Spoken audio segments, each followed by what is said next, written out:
Hi hello welcome back to Asha's plants and flowers YouTube channel. Sorry, ನನ್ನ voice ಸ್ವಲ್ಪ problem ಆಗಿದೆ, ಹಾಗಾಗಿ ಸ್ವಲ್ಪ ಚೇಂಜ್ ಅನಿಸುತ್ತೆ, ದಯವಿಟ್ಟು ಕ್ಷಮಿಸಿ. ಇವತ್ತಿನ ವಿಡಿಯೋನಲ್ಲಿ ನಾನು ನಿಮಗೆ ಗುಲಾಬಿ, ಮಲ್ಲಿಗೆ, ದಾಸವಾಳ ಎಲ್ಲ ರೀತಿಯ ಹೂವಿನ ಗಿಡಗಳಿಗೆ ಬೇಸಿಗೆಯಲ್ಲಿ ಒಂದು ಸೂಪರ್ ಆಗಿರುವಂಥ ಒಂದು ಅನ್ನೋದಕ್ಕಿಂತ ಹಲವಾರು ರೀತಿಯ ಲಿಕ್ವಿಡ್ ಬಗ್ಗೆ ಹೇಳ್ತಾ ಇದ್ದೀನಿ. ಅದೇನು ಎಂತ ಅನ್ನೋದನ್ನು ಪೂರ್ತಿಯಾಗಿ ವಿಡಿಯೋ ನೋಡಿದ್ರೆ ನಿಮ್ಗೆ ಅರ್ಥ ಆಗುತ್ತೆ. ಅರ್ಧಂಬರ್ಧ ವಿಡಿಯೋ ದಯವಿಟ್ಟು ನೋಡಬೇಡಿ, ಯಾಕಂತಂದರೆ ಅರ್ಧ ಜ್ಞಾನ ತುಂಬಾ ಡೇಂಜರಸ್ಸು. ಅಷ್ಟೇ ಅಲ್ಲ, ಇವಾಗ ಬೇಸಿಗೆ ಶುರುವಾಗ್ತಿದ್ದಂತೆ ಗಿಡಗಳಿಗೆ ನಾವು ತುಂಬ ಆರೈಕೆ ಮಾಡಬೇಕಾಗುತ್ತೆ. ಅವುಗಳಿಗೆ ಏನೆಲ್ಲ ನಾವು ಸ್ಪ್ರೇ ಮಾಡಬೇಕು, ಏನೆಲ್ಲ ಮಣ್ಣಿಗೆ ಹಾಕಬೇಕು, ಮಣ್ಣನ್ನು ಹೇಗೆ ಆರೋಗ್ಯಕರವಾಗಿ ಇಟ್ಕೊಳ್ಬೇಕು ಅನ್ನೋದನ್ನು ಈ ವಿಡಿಯೋನಲ್ಲಿ ತಿಳಿಸ್ಕೊಡ್ತಾ ಇದ್ದೀನಿ. ದಯವಿಟ್ಟು ಚಾನಲ್ನ ಹೊಸದಾಗಿ ನೋಡ್ತಾ ಇದ್ದರೆ ಸಬ್ಸ್ಕ್ರೈಬ್ ಮಾಡ್ಕೊಳ್ಳಿ. ವಿಡಿಯೋ ಇಷ್ಟ ಆದರೆ ಲೈಕ್ ಶೇರ್ ಮಾಡೋದನ್ನು ಮರಿಬೇಡಿ. ಜೊತೆಗೆ ವಿಡಿಯೋ ಹೈಪ್ ಕೂಡ ಮಾಡಿ. ಇದರಿಂದ ನನಗೂ ಕೂಡ ಸ್ವಲ್ಪ ಮೋಟಿವೇಟ್ ಆಗುತ್ತೆ. ನಿಮ್ಮೆಲ್ಲರ ಪ್ರೀತಿ ನನ್ನ ಮೇಲೆ ಇದೆ ಅನ್ನೋದು ನನಗೆ ಇನ್ನಷ್ಟು ಖುಷಿ ಕೊಡುತ್ತೆ. ಸೊ ನೋಡಿ, ನನ್ನ ಗಿಡದಲ್ಲಂತೂ ಗುಲಾಬಿ, ದಾಸವಾಳ ಎಲ್ಲ ಗಿಡದಲ್ಲಿ ಹೂಗಳು ಚೆನ್ನಾಗಿ ಆಗ್ತಾ ಇದೆ. ಬೆಸಲ್ ಶೂಟ್ಸ್ ನೋಡಿದ್ರೆ ನೀವು ಶಾಕ್ ಆಗ್ತೀರಾ, ಅಷ್ಟು ದಪ್ಪನಾಗಿರುವಂಥ ಬೆಸಲ್ ಶೂಟ್ಸ್ ಬರ್ತಾ ಇದೆ. ಇವಾಗ ಬೇಸಿಗೆಯಲ್ಲಿ ಗುಲಾಬಿ ಗಿಡ ಸ್ವಲ್ಪ ಡಾರ್ಮೆನ್ಸಿ ಹೋಗುತ್ತೆ, ಅಂತಂದರೆ ಸ್ವಲ್ಪ ಶಾಕ್ಗೆ ಒಳಗಾಗುತ್ತೆ. ಇವಾಗ ಈ ಗಿಡಗಳಿಗೆ ನಾವು ಸಾಧ್ಯವಾದಷ್ಟು ಲಿಕ್ವಿಡ್ ಫರ್ಟಿಲೈಸರನ್ನು ಕೊಡೋದು ಒಳ್ಳೆಯದು. ಇದರಿಂದ ಗಿಡಗಳು ಬೇಸಿಗೆಯಲ್ಲಿ ಡಿಹೈಡ್ರೇಷನ್ ಕಡಿಮೆ ಆಗುತ್ತೆ, ಮಾಯ್ಶ್ಚರ್ ಮಣ್ಣಿನಲ್ಲಿ ಚೆನ್ನಾಗಿರುತ್ತೆ, ಜೊತೆಗೆ ಗಿಡಗಳು ಕೂಡ ಹೆಲ್ದಿಯಾಗಿ ಬೆಳೆಯುತ್ತೆ. ನೋಡಿ, ನನ್ನ ಗುಲಾಬಿ ಗಿಡದಲ್ಲಿ ಬಂಚಸ್ನಲ್ಲಿ ಹೂವುಗಳು ಬರ್ತಾ ಇದೆ, ತುಂಬಾ ಚೆನ್ನಾಗಿ ಮೊಗ್ಗು ಬರ್ತಾ ಇದೆ, ಚಿಗುರು ಬರ್ತಾ ಇದೆ. ಈ ರೀತಿ ನಿಮ್ಮ ಗಿಡದಲ್ಲೂ ಆಗಬೇಕು ಅಂತಂದರೆ ಏನೆಲ್ಲ ನಾನು ಉಪಯೋಗಿಸ್ತೀನಿ ಅದನ್ನು ನಿಮಗೆ ಒಂದೊಂದಾಗಿ ಹೇಳ್ಕೊಡ್ತೀನಿ. ವಿಡಿಯೋ ಸ್ವಲ್ಪ ಲೆಂದಿಯಾಗಿದೆ, ಸೊ ಬೇಜಾರಾಗಬೇಡಿ, ಬೋರ್ ಆಗಬೇಡಿ, ಯಾಕಂತಂದರೆ ಇನ್ಫಾರ್ಮೇಟಿವ್ ಆಗಿದೆ, ಹಾಗಾಗಿ ಸ್ವಲ್ಪ ಲೆಂದಿಯಾಗಿದೆ. ಗುಲಾಬಿ ಗಿಡಕ್ಕೆ ನೀವು ಬೇಸಿಗೆಯಲ್ಲಿ ಸ್ವಲ್ಪ ಸೆಮಿ ಶೇಡ್ನಲ್ಲಿ, ಅಂತಂದರೆ 4 ಗಂಟೆ ಬಿಸಿಲು ಬಂದರೆ ಸಾಕು.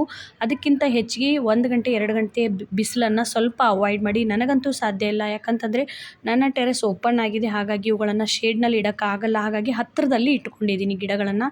ಹತ್ತತ್ರ ಇಟ್ಟರೆ ಸ್ವಲ್ಪ ಒಂದು 10% ಬಿಸಿಲು ಡೈರೆಕ್ಟಾಗಿ ಗಿಡಗಳಿಗೆ ತಲುಪೋದನ್ನು ನಾವು ತಪ್ಪಿಸ್ಬೋದು. ಆಮೇಲೆ ಡೈಲಿ ಏನು ಮಾಡಿ, ಗಿಡಗಳ ಮಣ್ಣನ್ನು, ಡ್ರೈನೇಜ್ ಹೋಲನ್ನು ಚೆಕ್ ಮಾಡಿ. ಡೈಲಿ ಆಗದೆ ಹೋದರೂ ಕೂಡ ವಾರಕ್ಕೊಂದು ಸರಿನಾದರೂ ನಿಮ್ಮ ಮಣ್ಣು ಹಾಗೂ ಡ್ರೈನೇಜ್ ಚೆನ್ನಾಗಿದೆಯಾ ಅದನ್ನು ಚೆಕ್ ಮಾಡ್ಕೊಳ್ಳಿ. ಯಾಕಂತಂದರೆ ಬೇಸಿಗೆಯಲ್ಲಿ ಪದೇ ಪದೇ ನೀರು ಹಾಕಬೇಕಾಗತ್ತೆ. ಡ್ರೈನೇಜ್ ಸಿಸ್ಟಮ್ ಸರಿಯಾಗಿಲ್ಲ ಅಂತಂದರೆ ನಾವು ಮೇಲ್ಗಡೆ ಮಣ್ಣು ಒಣಗಿದೆ ಅಂತ ನೀರು ಹಾಕ್ತಾ ಹೋಗ್ತೀವಿ, ಡ್ರೈನೇಜ್ ಸರಿಯಾಗಿಲ್ಲ ಅಂತಂದರೆ ಕೆಳಗಡೆ ಮಣ್ಣು ಸ್ಟೋರ್ ಆಗ್ತಾ ಹೋಗೋದ್ರಿಂದ ಏನಾಗುತ್ತೆ ಅಂತಂದರೆ ಮಣ್ಣು ಆಲ್ಕಲೈನ್ ಆಗ್ತಾ ಹೋಗುತ್ತೆ. ನಾವು ಹಾಕುವಂಥ ನೀರು ಹಾಗೂ ಫರ್ಟಿಲೈಸರ್ ಬೇರಿನಲ್ಲಿ ಏನಾಗುತ್ತೆ, ಕೆಲವೊಮ್ಮೆ ಫಂಗಸ್ ಕ್ರಿಯೇಟ್ ಆಗೋದಕ್ಕೂ ಕೂಡ ಕಾರಣ ಆಗುತ್ತೆ. ಹಾಗಾಗಿ ಆಮೇಲೆ ಡೈಲಿ ಗಿಡಗಳಿಗೆ ಸಾಧ್ಯವಾದರೆ 2 ಟೈಮ್ ಪ್ಲೇನ್ ವಾಟರಿಂದ ಸ್ಪ್ರೇ ಮಾಡಿ. ಇದು ಗಿಡಗಳನ್ನು ಹೆಲ್ದಿಯಾಗಿಡೋದಕ್ಕೆ ಹೆಲ್ಪ್ ಮಾಡುತ್ತೆ. ಇವತ್ತು ನಾನು ಉಪಯೋಗಿಸ್ತಿರುವಂಥ ಸ್ಪ್ರೇ ಆಗಿರ್ಬೋದು, ನೀರಿನ ಅಂಶ ಆಗಿರ್ಬೋದು, ಗಿಡಗಳಲ್ಲಿ ಚೆನ್ನಾಗಿ ಚಿಗುರು ಬರುತ್ತೆ. ಕಟ್ ಮಾಡಿರುವಂಥ ಭಾಗದಲ್ಲಿ ಬೇಗ ಚಿಗುರು ಬರುತ್ತೆ, ದೊಡ್ಡ ಗಾತ್ರದ ಮೊಗ್ಗುಗಳು ಬರುತ್ತೆ. ನೀವು ಸರ್ವೇ ಸಾಮಾನ್ಯವಾಗಿ ನೋಡಿರ್ಬೋದು, ಬೇಸಿಗೆಯಲ್ಲಿ ಮೊಗ್ಗುಗಳ ಗಾತ್ರ ಚಿಕ್ಕದಾಗ್ತಾ ಹೋಗುತ್ತೆ, ಆದರೆ ಇನ್ನು ಮುಂದೆ ಹಾಗಾಗಲ್ಲ. ನಾನು ಹೇಳುವಂಥ ಲಿಕ್ವಿಡ್ ಫರ್ಟಿಲೈಸರ್ಸನ್ನು ನೀವು ಗಿಡಗಳ ಮೇಲೆ ರೆಗ್ಯುಲರ್ ಆಗಿ ಉಪಯೋಗಿಸ್ತಾ ಬಂದರೆ ನೀವೇ ಅಚ್ಚರಿ ಆಗ್ತೀರಾ, ಅಷ್ಟು ಚೆನ್ನಾಗಿ ನಿಮ್ಮ ಗಿಡದಲ್ಲಿ ಗ್ರೋತ್ ಆಗುತ್ತೆ. ಮೊಗ್ಗುಗಳಂತೂ ಕಂಟಿನ್ಯೂಸ್ ಆಗಿ ಬರುತ್ತೆ. ನೀವು ಮೊನ್ನೆ ನನ್ನ ಹಾರ್ವೆಸ್ಟಿಂಗ್ ವಿಡಿಯೋ ನೋಡಿರ್ಬೋದು. ನೋಡಿ, ಇದನ್ನು ನಾನು ಹಾರ್ಡ್ ಪ್ರೂನಿಂಗ್ ಮಾಡಿ ಸುಮಾರು 1 ತಿಂಗಳಾಯಿತು. ಇದು ನೋಡಿ ಎಷ್ಟು ನಾನು ಹಾರ್ಡ್ ಪ್ರೂನಿಂಗ್ ಮಾಡಿದ್ನೋ, ಆ ಎಲ್ಲ ಸೈಡಲ್ಲಿ 4, 5 ಬ್ರಾಂಚಸ್ ಬಂದಿದೆ. ನೀವು ಕೂಡ ಪ್ರೂನಿಂಗ್ ಮಾಡಿಲ್ಲ ಅಂತಂದರೆ ತಪ್ಪದೆ ಮಾಡಿ, ಆದರೆ ಇನ್ನು ಮುಂದೆ ಹಾರ್ಡ್ ಪ್ರೂನಿಂಗ್ ಮಾಡಬೇಡಿ, ಟಿಪ್ ಪ್ರೂನಿಂಗ್ ಮಾತ್ರ ಮಾಡಿ. ಸೊ ಬನ್ನಿ, ಇವತ್ತಿನ ಮೊದಲನೇ ಫರ್ಟಿಲೈಸರ್ ಸ್ಪ್ರೇ ಏನು ಅನ್ನೋದನ್ನು ನೋಡೋಣ. ನೋಡಿ, ನಾನಿಲ್ಲಿ 1 ಚಮಚ ಟೀ ಪೌಡ್ರ್, ಫ್ರೆಶ್ ಟೀ ಪೌಡ್ರನ್ನು ಒಂದು 5 ನಿಮಿಷ ಬಾಯ್ಲ್ ಮಾಡ್ಕೊಂಡಿದ್ದೀನಿ. ನೀವು ಇಲ್ಲಿ ನೆನೆಸಬೇಕು, ವಾರಗಟ್ಟಲೆ ಅದನ್ನು ಫರ್ಮೆಂಟ್ ಮಾಡಬೇಕು ಅನ್ನೋವಂಥ ಟೆನ್ಷನ್ ಇಲ್ಲ. 1 ಚಮಚ ಫ್ರೆಶ್ ಚಹಾ ಪೌಡ್ರನ್ನು ಒಂದು 5 ನಿಮಿಷ ಒಂದು ಗ್ಲಾಸ್ ನೀರಲ್ಲಿ ಏನು ಮಾಡಿ ಬಾಯ್ಲ್ ಮಾಡ್ಕೊಳ್ಳಿ. ಆಮೇಲೆ ಅದನ್ನು ರೂಮ್ ಟೆಂಪರೇಚರಲ್ಲಿ ಕೋಲ್ಡ್ ಆಗೋದಕ್ಕೆ ಬಿಡಿ. ನೋಡಿ, ಇದರಲ್ಲಿ ನೈಟ್ರೋಜನ್ ಇದೆ, ಸಾರಜನಕ. ಇದು ಗಿಡಗಳಿಗೆ ಚೆನ್ನಾಗಿ ಗ್ರೋ ಆಗೋದಕ್ಕೆ, ಹೊಸ ಚಿಗುರು ಬರೋದಕ್ಕೆ ಹೆಲ್ಪ್ ಮಾಡುತ್ತೆ. ಜೊತೆಗೆ ಇದರಲ್ಲಿ ಅಲ್ಪ ಪ್ರಮಾಣದಲ್ಲಿ ಪೊಟ್ಯಾಷಿಯಂ ಮತ್ತು ರಂಜಕ ಇರೋದ್ರಿಂದ ಗಿಡಗಳಿಗೆ ತುಂಬಾ ಒಳ್ಳೆಯದು. ನೋಡಿ, ನಾನಿಲ್ಲಿ ಇದನ್ನು ಸೋಸ್ಕೊಳ್ತಾ ಇಲ್ಲ, ಯಾಕಂತಂದರೆ ಮೇಲ್ಗಡೆ ಇರುವಂಥ ತಿಳಿ ನೀರನ್ನು ನಾನು ತೊಗೊಳ್ತಾ ಇದ್ದೀನಿ. ಒಂದು ವೇಳೆ ನಿಮಗೆ ಜರಡಿ ಹಿಡ್ಕೊಳ್ಬೇಕು ಅಂತ ಅನ್ಸಿದ್ರೆ ಜರಡಿ ಕೂಡ ಹಿಡ್ಕೊಳ್ಬೋದು. ಇಲ್ಲಿ ನಾನು ಇದಕ್ಕೆ ಕೆಲವೊಂದು ವಸ್ತುಗಳನ್ನು ಆ್ಯಡ್ ಮಾಡೋದನ್ನು ತೋರಿಸ್ತೀನಿ. ನೋಡಿ, ಮೊದಲನೇದಾಗಿ ಇಲ್ಲಿ ಸೀವೀಡ್ ಲಿಕ್ವಿಡ್ ಫರ್ಟಿಲೈಸರ್. ನೀವು ಟೀ ಪೌಡರ್ ಜೊತೆಗೆ ಇದನ್ನು 1 ಚಮಚ ಹಾಕಿ ಗಿಡಗಳ ಎಲೆಗಳ ಮೇಲೆ ಸ್ಪ್ರೇ ಮಾಡೋದ್ರಿಂದ ಗಿಡಗಳಿಗೆ ಇದು ಬೇಸಿಗೆಯಲ್ಲಿ ತಂಪನ್ನು ಒದಗಿಸುತ್ತೆ. ಟೀ ಪೌಡರ್ ಮತ್ತು ಈ ಸೀವೀಡ್ ಏನು ಮಾಡುತ್ತೆ, ಗಿಡಗಳಿಗೆ ಉಷ್ಣಾಂಶ ಹೆಚ್ಚಾಗಿರೋದ್ರಿಂದ ಇದನ್ನು ಗಿಡಗಳ ಎಲೆಗಳ ಮೇಲೆ ಫೋಲಿಯರ್ ಸ್ಪ್ರೇ ಮಾಡೋದ್ರಿಂದ ಡೈರೆಕ್ಟಾಗಿ ಬಿಸಿಲು ಬೀಳ್ತಾ ಇದ್ದರೆ ಆ ಗಿಡಗಳಿಗೆ ಏನಾಗುತ್ತೆ ಅಂತಂದರೆ ಒಂದು ರೀತಿ ಕೂಲಿಂಗ್ ಸೆನ್ಸನ್ನು ಒದಗಿಸುತ್ತೆ, ತಂಪಾದ ಅನುಭವವನ್ನು ಒದಗಿಸುತ್ತೆ. ಸೊ ನಾನಿಲ್ಲಿ ಒಂದು ಚಿಕ್ಕ ಲೋಟದ ಅಳತೆಯಲ್ಲಿ ಟೀ ಪೌಡ್ರ್ ಬಾಯ್ಲ್ ಮಾಡ್ಕೊಂಡಿದ್ನಲ್ಲ ಅದನ್ನು ತೊಗೊಂಡು ಅದರಲ್ಲಿ 1 ಚಮಚ ಈ ಮೈಕ್ರೋ ನ್ಯೂಟ್ರಿಯೆಂಟ್ ಸೀವೀಡನ್ನು ತೊಗೊಳ್ತಾ ಇದ್ದೀನಿ. ನಿಮ್ಗೆ ಯಾವುದೇ ವಸ್ತು ಬೇಕಂದ್ರೂ ನಾನು ಡಿಸ್ಕ್ರಿಪ್ಷನಲ್ಲಿ ಲಿಂಕ್ ಹಾಕಿರ್ತೀನಿ, ಬೇಕು ಅಂತಂದರೆ ತರಿಸ್ಕೊಳ್ಳಿ, ಇಲ್ಲ ಅಂತಂದರೆ ಲೋಕಲ್ ಫರ್ಟಿಲೈಸರ್ ಶಾಪಲ್ಲಿ ನಿಮಗೆ ಈಸಿಯಾಗಿ ಸಿಗುತ್ತೆ. ನೋಡಿ, ಈ ರೀತಿ ನಿಮ್ಗೆ ಎಷ್ಟು ಅಮೌಂಟ್ ಬೇಕೋ ಒಂದು ಚಿಕ್ಕ ಲೋಟ, ಇವಾಗ ನಾವು ಕಾಫಿ ಎಲ್ಲ ಕುಡಿತೀವಲ್ಲ ಚಿಕ್ಕ ಲೋಟ, ಅದರಲ್ಲಿ ಟೀ ಪೌಡ್ರನ್ನು ತೊಗೊಂಡು ಅದರಲ್ಲಿ 1 ಚಮಚ ಸೀವೀಡ್ ಲಿಕ್ವಿಡನ್ನು ಹಾಕಿ 1 ಲೀಟರ್ ನೀರಿನಲ್ಲಿ ಇದನ್ನು ಏನು ಮಾಡಿ ಮಿಕ್ಸ್ ಮಾಡ್ಕೊಳ್ಳಿ. ಈ ರೀತಿ ಮಿಕ್ಸ್ ಮಾಡಿಕೊಂಡು ಗಿಡಗಳ ಎಲೆಗಳ ಮೇಲೆ ನಾವು ಫೋಲಿಯರ್ ಸ್ಪ್ರೇ ಮಾಡೋದ್ರಿಂದ ಗಿಡಗಳ ಮೇಲೆ ಧೂಳು ಕೂತ್ಕೊಂಡು ಫೋಟೋಸಿಂಥೆಸಿಸ್ ಕ್ರಿಯೆ ಚೆನ್ನಾಗಾಗಲ್ಲ. ಆಲ್ರೆಡಿ ಬಿಸಿಲು ಹೆಚ್ಚಾಗಿರೋದ್ರಿಂದ ಗಿಡಗಳು ಸ್ಟ್ರೆಸ್ಸಲ್ಲಿರುತ್ತೆ. ಆವಾಗ ನಾವು ಈ ರೀತಿ ತಂಪಾಗಿರುವಂಥ ಫರ್ಟಿಲೈಸರನ್ನು ಗಿಡಗಳ ಮೇಲೆ ಸ್ಪ್ರೇ ಮಾಡೋದ್ರಿಂದ ಗಿಡಗಳಿಗೂ ಕೂಡ ಒಳ್ಳೆಯ ಫೀಲಿಂಗ್ ಬರುತ್ತೆ. ಮಾಯಿಶ್ಚರ್ ಅದರಲ್ಲಿ ಚೆನ್ನಾಗಿ ಹೋಲ್ಡ್ ಆಗೋದ್ರಿಂದ ಗಿಡಗಳು ಹೆಚ್ಚೆಚ್ಚು ಚಿಗುರು ಕೊಡುತ್ತೆ. ಜೊತೆಗೆ ಕೀಟಗಳು, ಈ ಟೀ ಪೌಡರ್ನ ವಾಸನೆಯಿಂದ ಕೀಟಗಳು ಕೂಡ ಕಂಪ್ಲೀಟಾಗಿ ಅಲ್ಲಿಂದ ಹೊರಟೋಗುತ್ತೆ. ಜೊತೆಗೆ ಇದು ಮಣ್ಣಿನಲ್ಲಿ ಗಿಡಗಳ ಮೇಲೆ ಆ್ಯಸಿಡಿಕ್ ಅಂಶವನ್ನು ಮೇಂಟೈನ್ ಮಾಡುತ್ತೆ, ಮಣ್ಣು ಹಗುರಾಗುತ್ತೆ. ನೀವು ಇದನ್ನು ಮಣ್ಣಿನಲ್ಲೂ ಕೂಡ ಕೊಡ್ಬೋದು. ಆಲ್ರೆಡಿ ನಾನು ಬೆಳಿಗ್ಗೆ ನಿನ್ನೆ ಸಾಯಂಕಾಲ ಗಿಡಗಳಿಗೆ ನೀರು ಹಾಕಿರೋದ್ರಿಂದ ಇವಾಗ ನಾನು ಮಣ್ಣಿನಲ್ಲಿ ಹಾಕ್ತಾಯಿಲ್ಲ. ನಿಮ್ಮ ಗಿಡದ ಮಣ್ಣು, ಪಾಟ್ನಲ್ಲಿರುವಂಥ ಮಣ್ಣು ಒಣಗಿದ್ರೆ ನೀವು ಏನು ಮಾಡ್ಬೋದು, ಒಂದು ಅರ್ಧ ಲೀಟರ್ನಷ್ಟು ಈ ಒಂದು ಲಿಕ್ವಿಡನ್ನು ಮಣ್ಣಿನಲ್ಲೂ ಕೂಡ ಕೊಡ್ಬೋದು. ಈ ಲಿಕ್ವಿಡನ್ನು ಗಿಡಗಳಿಗೆ ಸ್ಪ್ರೇ ಮಾಡೋದ್ರಿಂದ ದೊಡ್ಡ ಗಾತ್ರದ ಗುಲಾಬಿ ಗಿಡದಲ್ಲಿ ಮೊಗ್ಗುಗಳನ್ನು ನೀವು ನೋಡ್ಬೋದು, ಚೆನ್ನಾಗಿ ಅರಳುತ್ತೆ.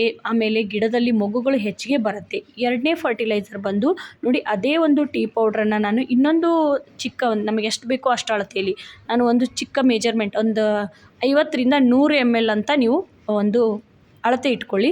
ಅದಕ್ಕೆ ನಾನು 1 ಚಮಚ ಎಪ್ಸಮ್ ಸಾಲ್ಟನ್ನು ಹಾಕ್ತಾಯಿದ್ದೀನಿ. ಇದನ್ನು ಹಾಕೋದ್ರಿಂದ ಗಿಡಗಳು ಫೋಟೋಸಿಂಥೆಸಿಸ್ ಕ್ರಿಯೆ, ದ್ಯುತಿ ಸಂಶ್ಲೇಷಣೆ ಚೆನ್ನಾಗಾಗುತ್ತೆ. ಎಷ್ಟು ಗಿಡಗಳು ಚೆನ್ನಾಗಿ ಆಹಾರವನ್ನು ಉತ್ಪಾದನೆ ಮಾಡುತ್ತೋ ಅಷ್ಟು ಏನಾಗುತ್ತೆ, ಗಿಡದಲ್ಲಿ ಹೂವು, ಹಣ್ಣು, ಕಾಯಿಗಳು ಬರುತ್ತೆ.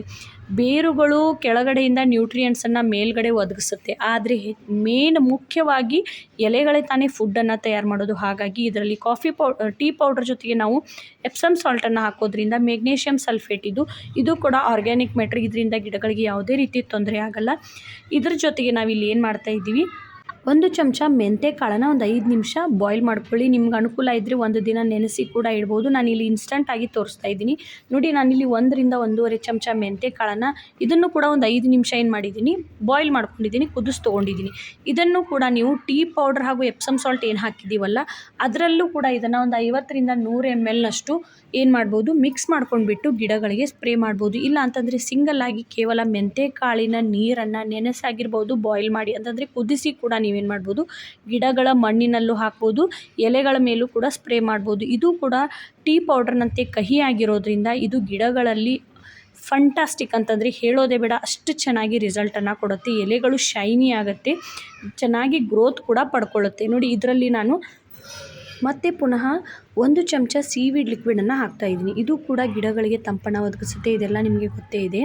ಆಮೇಲೆ ಈ ಮೆಂತ್ಯ ಕಾಳಿನಲ್ಲಿ ಗಿಡಗಳ ಗ್ರೋತ್ ಬೂಸ್ಟರ್ ಥರ ಕೆಲಸ ಮಾಡುತ್ತೆ. ಗಿಡಗಳಲ್ಲಿ ಬೇಗ ಫಾಸ್ಟಾಗಿ ಬೆಳಿಬೇಕು ಅಂತಂದರೆ ನೀವು ವಾರಕ್ಕೆ ಅಥವಾ 15 ದಿನಕ್ಕೊಮ್ಮೆನಾದರೂ ಲಿಕ್ವಿಡ್ ಫಾರ್ಮ್ನಲ್ಲಿ ಮೆಂತ್ಯ ಕಾಳಿನ ನೀರನ್ನು ಕೊಡೋದು ತುಂಬಾ ಒಳ್ಳೆಯದು. ಜೊತೆಗೆ ಇದರಲ್ಲಿ ನೈಟ್ರೋಜನ್ ಇದೆ, ಪೊಟ್ಯಾಷಿಯಮ್ ಇದೆ, ಆಮೇಲೆ ನ್ಯಾಚುರಲ್ ಕೀಟನಾಶಕದ ಥರ ಕೆಲಸ ಮಾಡುತ್ತೆ. ಇದರ ಕಹಿ ಅಂಶ ಹಾಗೂ ವಾಸನೆ, ಆಫಿಡ್ಸ್, ಆಮೇಲೆ ಈ ಮಿಲಿಬಗ್ಸ್ ಇರುತ್ತಲ್ಲ ಅವುಗಳನ್ನು ಗಿಡದಿಂದ ದೂರ ಇಡುತ್ತೆ. ಜೊತೆಗೆ ಇದರಲ್ಲಿ ಫಾಸ್ಫರಸ್ ಇರೋದ್ರಿಂದ ಬೇರುಗಳು ತುಂಬ ಚೆನ್ನಾಗಿ ಕೆಲಸ ಮಾಡುತ್ತೆ. ಅಷ್ಟೇ ಅಲ್ಲ, ನಾರ್ಮಲ್ ನೀರಿನಲ್ಲಿ ನೀವು ತಿಂಗಳಿಗೊಮ್ಮೆ ಅಥವಾ 15 ದಿನಕ್ಕೊಮ್ಮೆ ಎಪ್ಸಮ್ ಸಾಲ್ಟನ್ನು 1 ಲೀಟರ್ ನೀರಿನಲ್ಲಿ 1 ಚಮಚ ಎಪ್ಸಮ್ ಸಾಲ್ಟನ್ನು, ಬೇರೆ ಯಾವುದೇ ಬೇಡ, ಕೇವಲ ಎಪ್ಸಮ್ ಸಾಲ್ಟ್ ಕೂಡ ನೀವು ಗಿಡಗಳಿಗೆ ಸ್ಪ್ರೇ ಮಾಡೋದ್ರಿಂದ ಬೇಸಿಗೆಯಲ್ಲಿ ಗಿಡಗಳೇನಾದರೂ ಡಲ್ ಆಗ್ತಾ ಇದ್ದರೆ, ಎಲೆಗಳು ಶೈನಿಂಗನ್ನು ಕಳ್ಕೊಳ್ತಾ ಇದ್ದರೆ ಇದನ್ನು ಗಿಡಗಳಿಗೆ ಸ್ಪ್ರೇ ಮಾಡೋದ್ರಿಂದ ಗಿಡದ ಎಲೆಗಳು ತುಂಬ ಚೆನ್ನಾಗಿರುತ್ತೆ. ಅದರಲ್ಲಿ ಪತ್ರಹರಿತು ಅನ್ನುವಂಥದ್ದು ತುಂಬಾ ಹೆಚ್ಚಾಗಿ ಸಂಗ್ರಹಣೆ ಆಗ್ತಾ ಹೋಗುತ್ತೆ. ಜೊತೆಗೆ ಮೆಂತ್ಯ ಕಾಳನ್ನ ನಾವಾಗಲೇ ತೋರಿಸಿದ್ನಲ್ಲ, ಅದು ಮಣ್ಣಿನ ಹೆಲ್ತನ್ನು ಹೆಚ್ಚು ಏನಾಗುತ್ತೆ, ಇನ್ಹ್ಯಾನ್ಸ್ ಮಾಡುತ್ತೆ. ಇದರಿಂದ ಮಣ್ಣಿನಲ್ಲಿರುವಂಥ ಉಪಕಾರಿ ಸೂಕ್ಷ್ಮಾಣುಜೀವಿಗಳಿರುತ್ತಲ್ಲ ಅವು ಕೂಡ ಹೆಚ್ಚಾಗಿ ಬೆಳೆಯೋದಕ್ಕೆ ಹೆಲ್ಪ್ ಮಾಡುತ್ತೆ. ನೆಕ್ಸ್ಟ್ ಬರುವಂಥ ಸ್ಪ್ರೇ ಯಾವುದು ಅಂತಂದರೆ ಅಲೋವೆರಾ. ಇದು ಕೂಡ ಗಿಡಗಳಿಗೆ ಕೂಲಿಂಗ್ ಸೆನ್ಸನ್ನು ಕೊಡುತ್ತೆ. ಬೇಸಿಗೆಯಲ್ಲಿ ಗಿಡಗಳು ತುಂಬಾ ಸ್ಟ್ರೆಸ್ಗೆ ಒಳಗಾಗ್ತಾ ಇದ್ದರೆ, ಗಿಡಗಳು ತುಂಬ ಡಲ್ ಆಗಿ ಕಾಣ್ತಾ ಇದ್ದರೆ ಅಲೋವೆರಾ ಜೆಲ್ಲನ್ನು ಹಲವಾರು ರೀತಿಯಲ್ಲಿ ನಾನು ಹೇಗೆಲ್ಲ ಗಿಡಗಳಿಗೆ ಉಪಯೋಗಿಸ್ಕೋಬೇಕು ಅನ್ನೋದನ್ನು ತಿಳಿಸ್ಕೊಟ್ಟಿದ್ದೀನಿ. ಇವತ್ತು ಶಾರ್ಟಾಗಿ ಹೇಳ್ತಾ ಇದ್ದೀನಿ.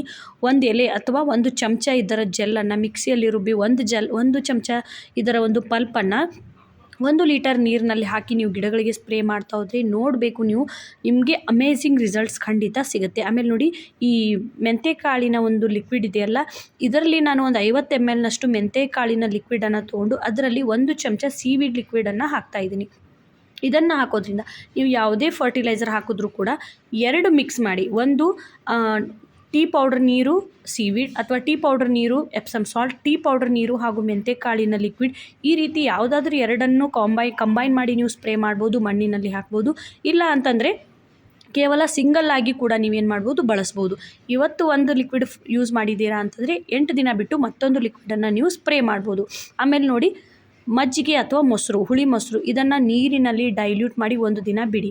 ಅದು ಚೆನ್ನಾಗಿ ಫರ್ಮೆಂಟ್ ಆಗುತ್ತೆ. ಹೆಚ್ಚಿಗೆ ಬಿಡುವಂಥ ಅವಶ್ಯಕತೆ ಇಲ್ಲ. ಅಂತಂದರೆ ನೀವು ಇನ್ಸ್ಟಂಟಾಗಿ ಕೂಡ ಗಿಡಗಳಿಗೆ ಇದನ್ನು ಸ್ಪ್ರೇ ಮಾಡೋದ್ರಿಂದ ಇದರಲ್ಲೂ ಕೂಡ ಫಾಸ್ಫರಸ್, ಪೊಟ್ಯಾಷಿಯಮ್, ಆಮೇಲೆ ಇದರಲ್ಲಿ ಹೆಚ್ಚಿನ ಪ್ರಮಾಣದಲ್ಲಿ ಕ್ಯಾಲ್ಶಿಯಮ್ ಇರೋದ್ರಿಂದ ನಿಮ್ಮ ಗಿಡದಲ್ಲಿ ಏನಾದರೂ ಗ್ರೋತ್ ಆಗ್ತಾ ಇಲ್ಲ, ಬ್ರಾಂಚಸ್ ತುಂಬ ಅನ್ಹೆಲ್ದಿ ಇದೆ, ವೀಕ್ ಆಗಿದೆ ಅಂತನೋರು ಇದನ್ನು ಸ್ಪ್ರೇ ಮಾಡೋದ್ರಿಂದ ಅಲ್ಲಿ ಕ್ಯಾಲ್ಶಿಯಂ ಚೆನ್ನಾಗಿ ಗಿಡಗಳಿಗೆ ತಲುಪುತ್ತೆ. ಇದರಿಂದ ಗಿಡದ ಬ್ರಾಂಚಸ್ ದಪ್ಪನಾಗಿ ಬರುತ್ತೆ. ಆಮೇಲೆ ನೆಕ್ಸ್ಟ್ ಬರುವಂಥದ್ದು ಅಕ್ಕಿ ತೊಳೆದಿರುವಂಥ ನೀರು. ಇದು ಕೂಡ ದಿನ ನಾವು ಅನ್ನ ಮಾಡಬೇಕಾದ್ರೆ ನಮಗೆ ಸಿಕ್ಕೇ ಸಿಗುತ್ತೆ. ಇದು ಕೂಡ ಗಿಡಗಳಿಗೆ ಒಂದು ಅತ್ಯುತ್ತಮವಾದಂಥ ಹಾಗೂ ಸುಲಭವಾಗಿ ಸಿಗುವಂಥ ನೈಸರ್ಗಿಕ ಗೊಬ್ಬರ ಅಂತ ಹೇಳ್ಬೋದು. ಇದನ್ನು ಕೂಡ ಎಸಿಬಿಡಿ. ಇದನ್ನು ಗಿಡಗಳ ಎಲೆಗಳ ಮೇಲೆ ಸ್ಪ್ರೇ ಮಾಡಿ ಮಣ್ಣಿನಲ್ಲಿ ಹಾಕಿ. ಇದು ಕೂಡ ಗಿಡಗಳಿಗೆ ಫಾಸ್ಫರಸ್, ನೈಟ್ರೋಜನ್, ಪೊಟ್ಯಾಷಿಯಮ್, ಹಲವಾರು ರೀತಿಯ ಮೈಕ್ರೋನ್ಯೂಟ್ರಿಯೆಂಟ್ಸ್ ಇದರಲ್ಲಿ ಇದೆ. ಜೊತೆಗೆ ಇದರಲ್ಲಿ ಸ್ಟಾರ್ಚ್ ಇರೋದ್ರಿಂದ ಮಣ್ಣಿನಲ್ಲಿ ಬೇಕಾಗಿರುವಂಥ ಬ್ಯಾಕ್ಟೀರಿಯಾಗಳನ್ನು ಇದು ಆಹಾರವಾಗಿ ಅವುಗಳು ಅದನ್ನು ಕನ್ಸ್ಯೂಮ್ ಮಾಡುತ್ತೆ. ಇದರಿಂದ ಮಣ್ಣಿನ ಫಲವತ್ತತೆ ಹೆಚ್ಚು ಮಾಡುತ್ತೆ. ಇದರಲ್ಲಿ ಮೈಕ್ರೋನ್ಯೂಟ್ರಿಯೆಂಟ್ಸ್ ಹೇರಳವಾಗಿರೋದ್ರಿಂದ ಗಿಡಗಳು ತುಂಬಾ ಚೆನ್ನಾಗಿ ಇದನ್ನು ಅಬ್ಸರ್ವ್ ಮಾಡ್ಕೊಳ್ಳುತ್ತೆ. ನೋಡಿ, ಎಷ್ಟು ರೀತಿಯ ಲಿಕ್ವಿಡ್ ಫರ್ಟಿಲೈಸರನ್ನು ನಾನು ಕ್ವಿಕ್ಕಾಗಿ, ನೀವು ಅದನ್ನು ಹೆಚ್ಚಿಗೆ ಫರ್ಮೆಂಟ್ ಮಾಡೋದು ಬೇಡ, ನೆನೆಸೋದು ಬೇಡ, ರುಬ್ಬೋದು ಬೇಡ, ಯಾವುದೇ ರೀತಿಯ ಟೆನ್ಷನ್ ಇಲ್ಲದೆ ಗಿಡಗಳಿಗೆ ಯಾವ ರೀತಿ ನಾನು ಫರ್ಟಿಲೈಸರ್ ಮಾಡಬೇಕು ಅನ್ನೋದನ್ನು ತಿಳಿಸ್ಕೊಟ್ಟಿದ್ದೀನಿ. ಜೊತೆಗೆ ಇನ್ನೊಂದು ಫರ್ಟಿಲೈಸರ್ ಇದೆ. ದಯವಿಟ್ಟು ವಿಡಿಯೋನ ಸ್ಕಿಪ್ ಮಾಡಬೇಡಿ. ಇದು ತುಂಬ ಜನ ಬಳಸಿರ್ತೀರ, ಆದರೆ ನಾನು ಲಾಸ್ಟಲ್ಲಿ ತಿಳಿಸ್ಕೊಡ್ತಾ ಇದ್ದೀನಿ. ಯಾಕಂತಂದರೆ ತುಂಬ ಜನ ಏನು ಮಾಡ್ತೀರಿ, ಇಷ್ಟು ನೋಡಿಬಿಟ್ಟು ಸ್ಕಿಪ್ ಮಾಡಿ ಹೊರಟೋಗ್ತೀರ. ಕೊನೆಯದಾಗಿ ಬರುವಂಥದ್ದು ಕಾಫಿ ಪೌಡ್ರ್. ಇದ್ರ ಬಗ್ಗೆ ಹೇಳೋದೇ ಬೇಡ. ತುಂಬ ಜನ ಇದನ್ನು ಬಳಸ್ತಾ ಇರ್ತೀರ, ಆದರೆ ಇದನ್ನು ಕಂಟಿನ್ಯೂವಸ್ ಆಗಿ ಹೆಚ್ಚಿಗೆ ಯಾವ ಗಿಡಗಳಿಗೆ ಆ್ಯಸಿಡಿಕ್ ಮಣ್ಣು ಇಷ್ಟನೋ ಆ ಗಿಡಗಳಿಗೆ ಇದನ್ನು ರೆಗ್ಯುಲರ್ ಆಗಿ ವಾರಕ್ಕೊಮ್ಮೆ ಸ್ಪ್ರೇ ಮಾಡಿ ನೋಡಿ. 1 ಲೀಟರ್ ನೀರಿನಲ್ಲಿ ಒಂದು ಅರ್ಧ ಚಮಚ ಹಾಕಿ ಸ್ಪ್ರೇ ಮಾಡಿ. ಇಲ್ಲ ಅಂತಂದರೆ ಮೆಂತೆಕಾಳಿನ ನೀರಿನಲ್ಲಿ ಒಂದು ಅರ್ಧ ಚಮಚ ಹಾಕಿ, ಅಥವಾ 1 ಲೀಟರ್ ನೀರಿನಲ್ಲಿ ಅರ್ಧ ಚಮಚ ಕಾಫಿ ಪೌಡರ್, ಅರ್ಧ ಚಮಚ ಸೀವೀಡ್ ಲಿಕ್ವಿಡ್ ಹಾಕಿ. ಇಲ್ಲ ಅಂತಂದರೆ 1 ಲೀಟರ್ ನೀರಿನಲ್ಲಿ ಅರ್ಧ ಚಮಚ ಕಾಫಿ ಪೌಡರ್ ಹಾಗೂ ಅರ್ಧ ಚಮಚ ಎಪ್ಸಮ್ ಸಾಲ್ಟ್, ಇವೆರಡನ್ನು ಕೂಡ ನೀವೇನು ಮಾಡ್ಬೋದು, ಮಿಕ್ಸ್ ಮಾಡಿ ಗಿಡಗಳ ಮಣ್ಣಿನಲ್ಲಿ ಕೊಡಿ. ಎಲೆಗಳ ಮೇಲೆ ಸ್ಪ್ರೇ ಮಾಡಿ. ತುಂಬ ಚೆನ್ನಾಗಿ ನಿಮಗೆ ರಿಸಲ್ಟ್ ಸಿಗುತ್ತೆ. ಇನ್ನೂ ಒಂದು ವಿಡಿಯೋ ಬರೋದಿದೆ. ಇದೆಲ್ಲದರ ಒಂದು ರಿಸಲ್ಟ್ ನಾನು ನಿಮಗೆ ನೆಕ್ಸ್ಟ್ ವಿಡಿಯೋನಲ್ಲಿ ತೋರಿಸ್ತೀನಿ. ನನ್ನ ಒಂದು ಮಲ್ಲಿಗೆ ಗಿಡವನ್ನು ನೀವು ನೋಡಿದ್ರೆ ಖಂಡಿತ ಶಾಕ್ ಆಗ್ತೀರ, ಅಷ್ಟೊಂದು ಹೂಗಳು ಬರ್ತಾಯಿದೆ. ಲಾಸ್ಟಾಗಿ ನಾನು ತಿಳಿಸುವಂಥದ್ದು ಲೆಮನ್, ನಿಂಬೆಹಣ್ಣು. ಇವಾಗಂತೂ ಪ್ರತಿಯೊಬ್ಬರ ಮನೆಯಲ್ಲೂ ಬೇಸಿಗೆಯಲ್ಲಿ ಇದನ್ನು ತಂತೀರ. ಇದರ ಸಿಪ್ಪೆಯನ್ನು ಎಸಿಬೇಡಿ, ಇದನ್ನು ಪೌಡರ್ ಮಾಡಿಟ್ಕೊಳ್ಳಿ. ಇಲ್ಲ ಅಂತಂದರೆ ಸಿಪ್ಪೆಯನ್ನು 1 ದಿನದ ಮಟ್ಟಿಗೆ ನೀರಿನಲ್ಲಿ ನೆನೆಸಿ ಅದನ್ನು ಮಣ್ಣಿನಲ್ಲಿ ಹಾಕಿ. ಇಲ್ಲ ಅಂತಂದರೆ 1 ಲೀಟರ್ ನೀರಿನಲ್ಲಿ 1 ಚಮಚ ನಿಂಬೆಹಣ್ಣಿನ ರಸವನ್ನು ಹಿಂಡಿ ಅದನ್ನು ಗಿಡಗಳ ಮಣ್ಣಿನಲ್ಲಿ ಕೊಡಿ. ಎಲೆಗಳ ಮೇಲೆ ಸ್ಪ್ರೇ ಮಾಡಿ. ಇಲ್ಲ ಅಂತಂದರೆ ಮೆಂತೆಕಾಳಿನ ನೀರಿನಲ್ಲಿ ಇದನ್ನು ಮಿಕ್ಸ್ ಮಾಡ್ಬೋದು. ಈ ರೀತಿ ನೀವು ಟೀ ಪೌಡ್ರ್ ಏನಾದರೂ ಬಾಯ್ಲ್ ಮಾಡಿ ಅಥವಾ ನೆನೆಸಿಟ್ಟಿದ್ರೆ ಆ ನೀರಿನಲ್ಲೂ ಕೂಡ ಈ ಒಂದು ನಿಂಬೆಹಣ್ಣಿನ ರಸವನ್ನು ಒಂದು ಅರ್ಧ ಚಮಚ ಹಿಂಡಿ ಗಿಡಗಳಿಗೆ ಕೊಡ್ಬೋದು. ಸೊ ಇಲ್ಲಿಗೆ ಇವತ್ತಿನ ಸ್ಪೆಷಲ್ ಲಿಕ್ವಿಡ್ ಬಗ್ಗೆ ಎಪಿಸೋಡ್ ಮುಗಿತಾ ಇದೆ. ಈ ವಿಡಿಯೋ ಎಲ್ಲ ನಿಮಗೆ ಇನ್ಫಾರ್ಮೇಟಿವ್ ಆಗಿದೆ, ಇಷ್ಟ ಆಗಿದೆ ಅಂತ ಭಾವಿಸ್ತಾ ವಿಡಿಯೋನ ಮುಗಿಸ್ತಾ ಇದ್ದೀನಿ. ಇಷ್ಟ ಆಗಿದ್ದರೆ ಇನ್ನೊಮ್ಮೆ ಕೊನೆಯದಾಗಿ ಕೇಳ್ಕೊಳ್ತಾ ಇದ್ದೀನಿ, ಲೈಕ್, ಶೇರ್, ಕಮೆಂಟ್ ಮಾಡಿ. Thanks for watching. Bye. Happy gardening. Take care. ಏನಾದರೂ ಡೌಟ್ಸ್ ಇದ್ದರೆ ಕಮೆಂಟ್ ಹಾಕಿ, ನಾನು ಖಂಡಿತ ಆನ್ಸರ್ ಮಾಡ್ತೀನಿ. ನಿಮಗೆ ಯಾವ ಒಂದು ಮಾಹಿತಿ ಬೇಕು ಅನ್ನೋದನ್ನು ಕೂಡ ಹೇಳಿ, ನಾನು ಸಾಧ್ಯವಾದರೆ ಅದರ ಬಗ್ಗೆನೂ ಕೂಡ ವಿಡಿಯೋ ಮಾಡ್ತೀನಿ. Take care. Bye. Happy gardening.